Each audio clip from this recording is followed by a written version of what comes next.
So when are we actually going to receive a fourth stimulus check? Okay everyone, so we all know that the American Rescue Plan was signed into law back in March of 2021. And since then, hundreds of thousands, if not millions of dollars were actually sent out. And I know that there are still millions of Americans that are anxiously waiting for Joe Biden in Congress to step up to the plate and send out a fourth check. Now, following the past 2 round stimulus that brought a cash boost to medium and low income families, many people are also worried about inflation. And inflation actually rose at the fastest pace in nearly 40 years. That happened all in December, as rapid price gains fueled consumer fears about the economy and sent President Biden's approval rating tumbling. According to a new Labor Department report, the consumer price index rose 7% in December from just a year ago, marking the fastest increase since June of 1982. That's when inflation hit 7.1%. The CPI, which measures a group of goods ranging from gasoline and healthcare to groceries and rent, jumped 0.5% in the 1 month period from November, and that is really ridiculous. Economists expected the index to show that prices surged only 7% in December from the 3-year-ago period at 0.4% from the previous month. Price increases were widespread, although energy prices fell 1.1%. On average, gasoline cost around 50% more than it did last year. Food prices have also climbed 6% higher over the year, increased by nearly 40%. So that is why it is extremely important for Congress to send out more stimulus checks sooner than later. Jerome Powell has already signaled that the United States has new plans to fight inflation. There are multiple lawmakers that are lobbying for another stimulus payment to be approved. There are also many state governors that are looking for more ways to send out more relief checks to their residents. For instance, California is one of the many states that has its own stimulus check. It's dubbed the Golden State Stimulus Check. The Golden State Stimulus Check was sent out towards the end of last year due to a budget surplus, which California then gave out to most people in need.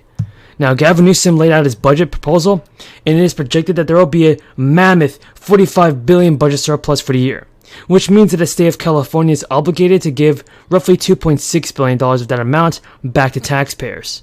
As of right now, it is not clear if there will be a stimulus check like last year for Golden State stimulus payments.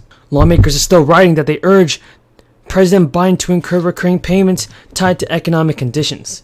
What this means that more stimulus payments should be approved.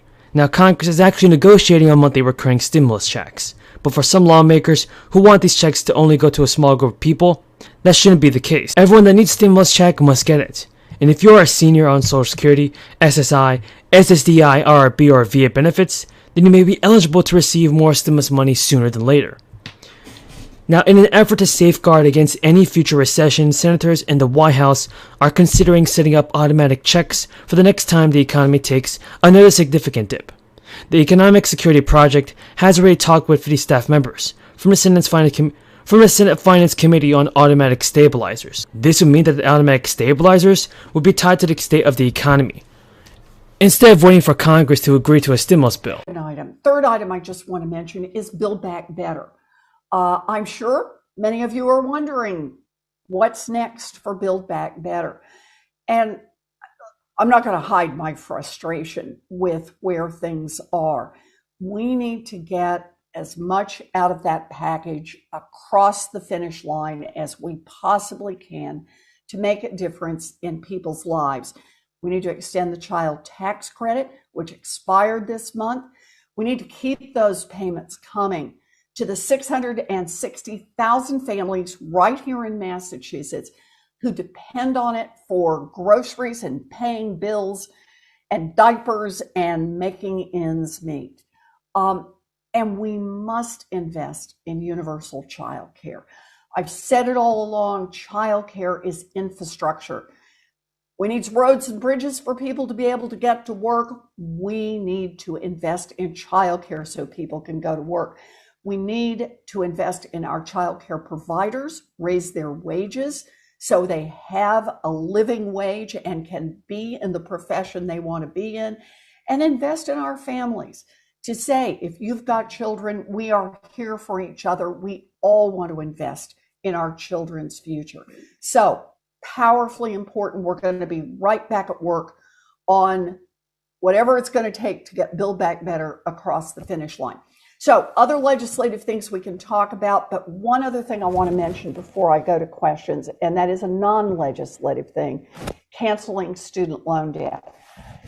Erasing $50,000 of student loan debt is the single most effective executive action that President Biden can take toward repairing our economy. What all of us are trying to do, and we've heard it over and over again this afternoon, is fight for working families, fight for justice, fight for the progressive vision that this country and world needs if this country and if democracy and if decency is in fact going to survive.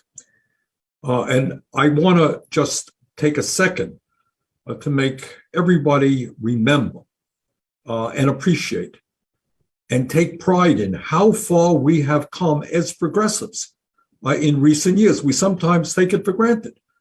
But as Katrina indicated, I helped found way back in '91 the House Progressive Caucus.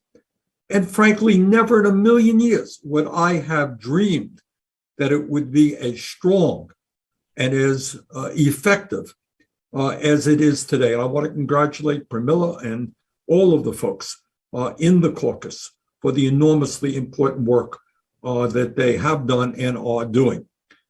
And also, and Katrina made this point, is that to the consternation of corporate America, and in fact, the corporate wing of the Democratic Party, we have significantly changed political consciousness in this country. We have to redefine what is politically possible and, in fact, what the American people want and what they believe.